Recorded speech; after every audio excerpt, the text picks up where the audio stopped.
Come on, Troy. I forgot how to intro. Welcome back to Top Top Yes. TV. Everything comes off the top. Thank you, P. You're welcome, T. Today we're going to be reacting to George Carlin, Fat People. Fat People. All right. Nothing wrong with fat people. There's nothing wrong with fat people. True. I love kissing. Yeah. They always have Warm. They always have snacks. Right? They're soft. Great for winter nights. Yeah. You ready? Yes. Let's go.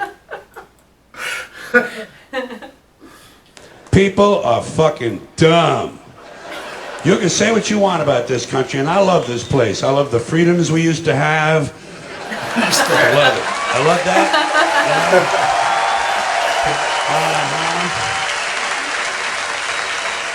I love it when it didn't take a fucking catastrophe to get us to care for one another. I love the fact that we're on camera all the time from all angles. But you know what? You can say what you want about America. And I say I love this place. I wouldn't have it any other way. Wouldn't live it any other time in history in any other place. But say what you want about America. Land of the free, home of the brave. We got some dumb-ass motherfuckers floating around this country. Dumb-ass motherfuckers. You know? Yeah.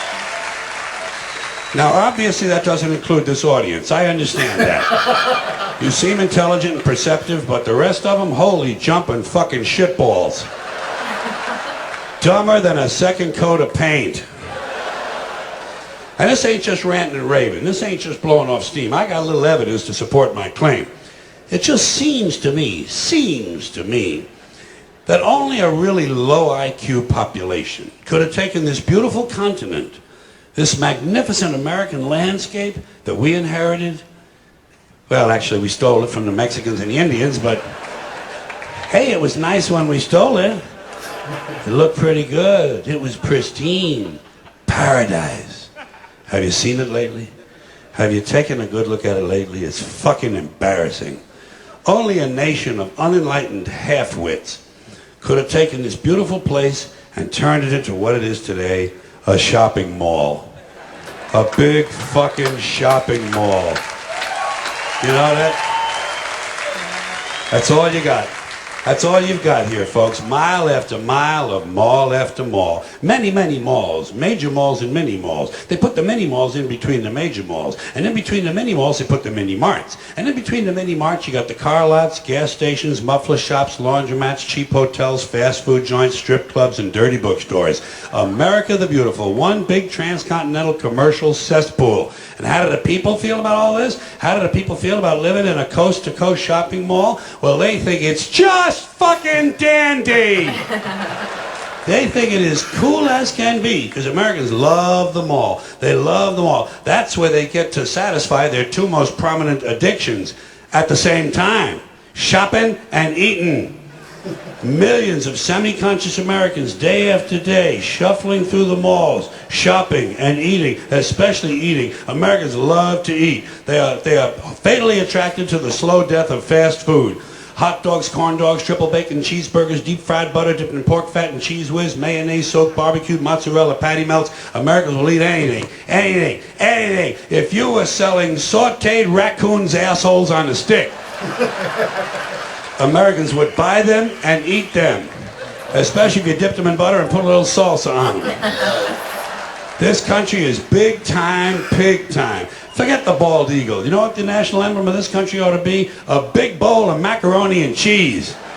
A big bowl, because everything in this country is king size. King size, extra large, and super jumbo. Especially the fucking people.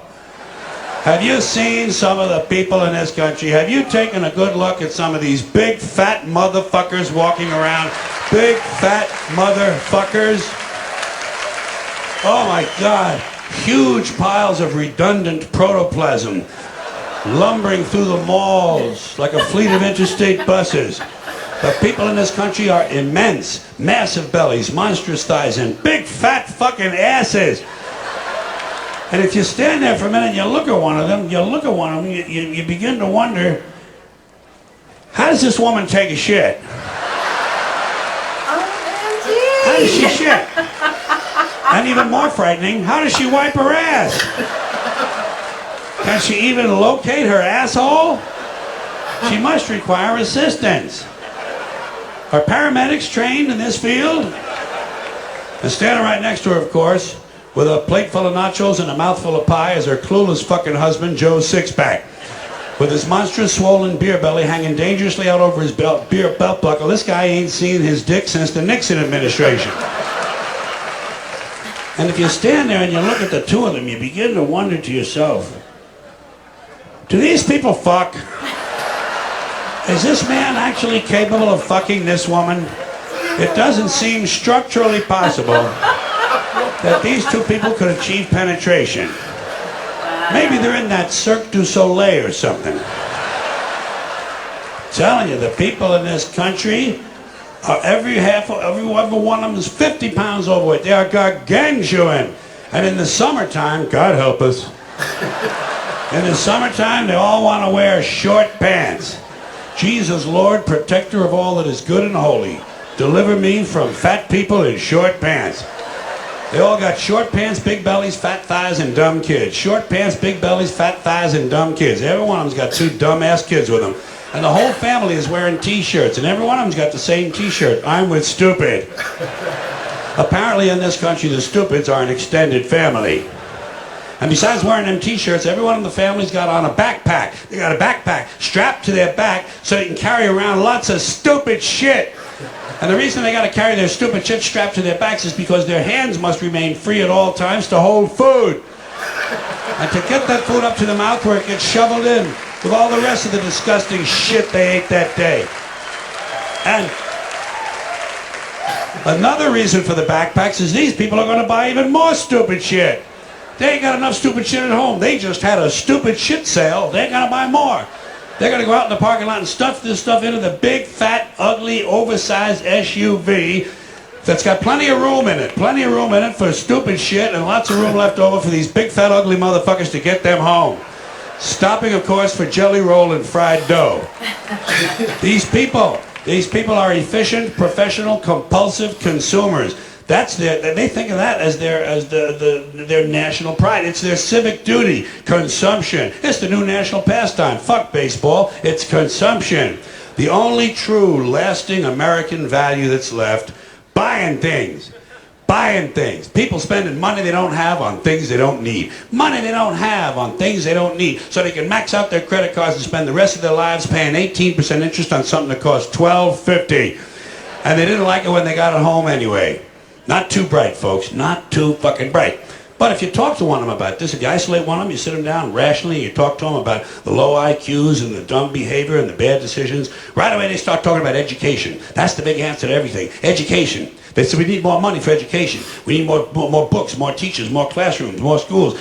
We need more testing for the kids. You say to them, well, you know, we've tried all of that, and the kids still can't pass the test. So don't you worry about that. We're going to lower the passing grades. And that's what they do in a lot of these schools now. They lower the passing grades so more kids can pass. More kids pass, the school looks good, everybody's happy, the IQ of the country slips another 2 or 3 points, and pretty soon all you'll need to get into college is a fucking pencil. Got a pencil? Get the fuck in there, it's physics. Then everyone wonders why 17 other countries graduate more scientists than we do. Education! Politicians know that word, they use it on you. Politicians have traditionally hidden behind 3 things: the flag, the Bible, and children. No child left behind. No child left behind. Oh, really? Well, it wasn't long ago you were talking about giving kids a head start. Head start, left behind? Someone's losing fucking ground here.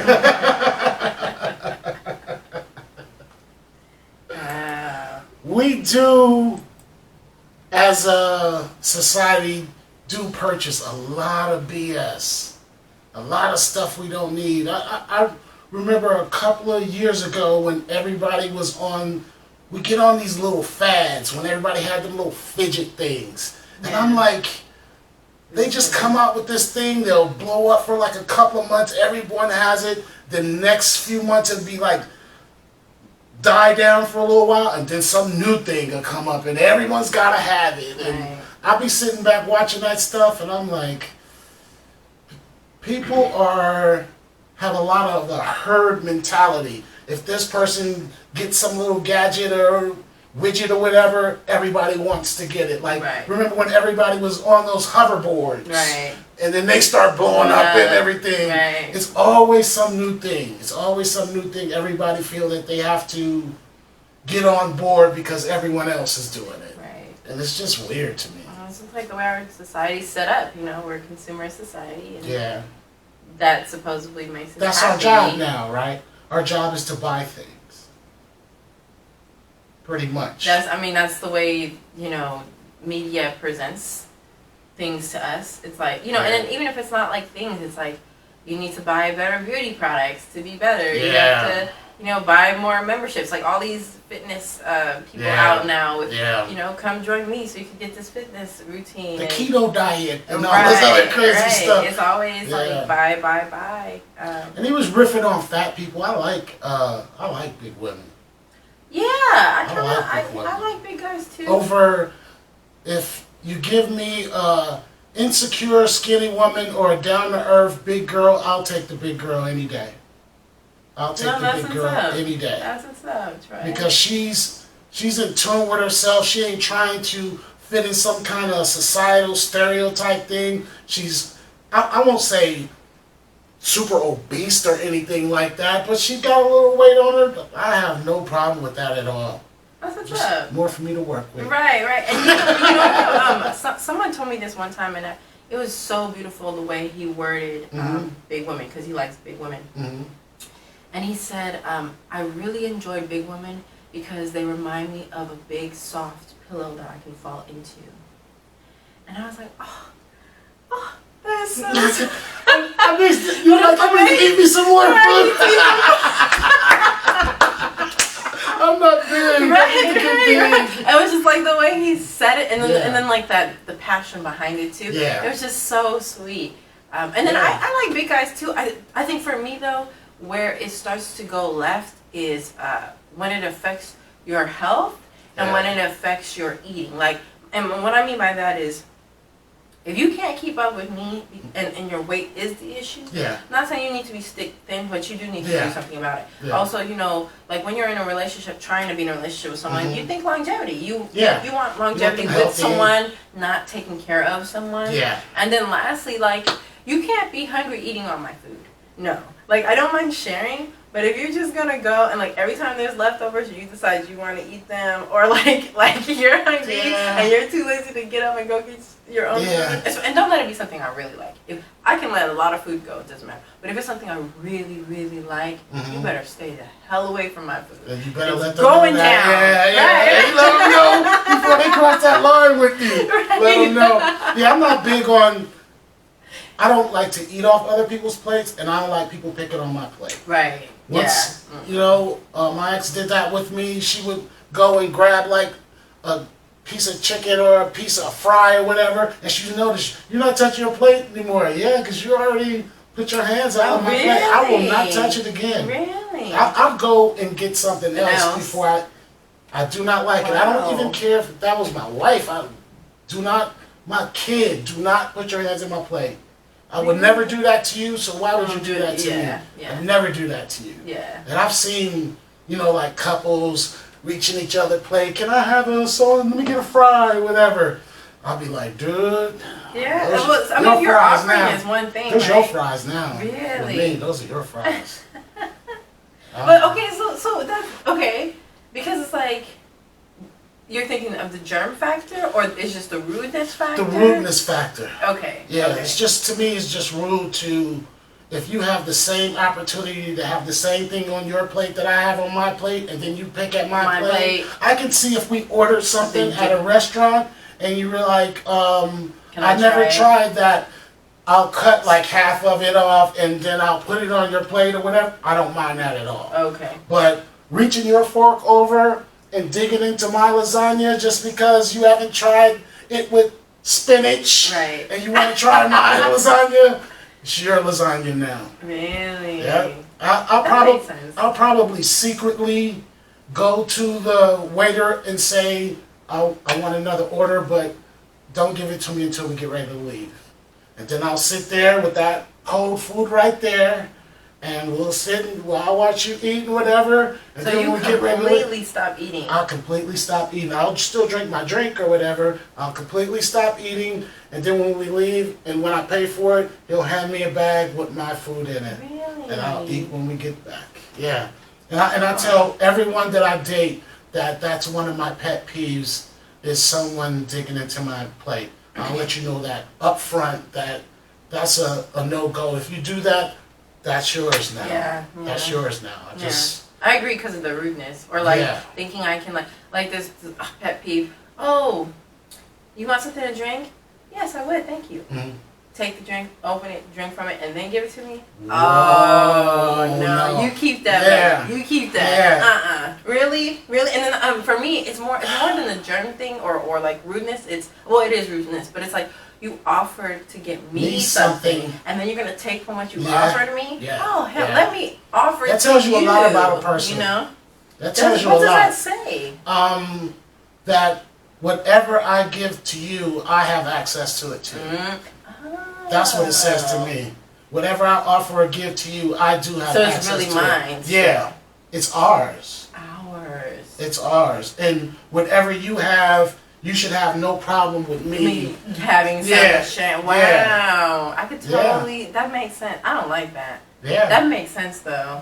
That You totally can makes flip sense. it on him all kinds of ways. I got lipstick and here's your lipstick now, dude. You said you sharing everything out. You can take it to a limit with him. And he'll be like, no, I ain't into that. Well, quit messing with my stuff when you give me stuff. Don't feel like you can just bogart onto it. Right. And you don't see it as like a intimacy thing or like No, it's a control thing it's to a me. control thing. It's a control thing to me. Oh.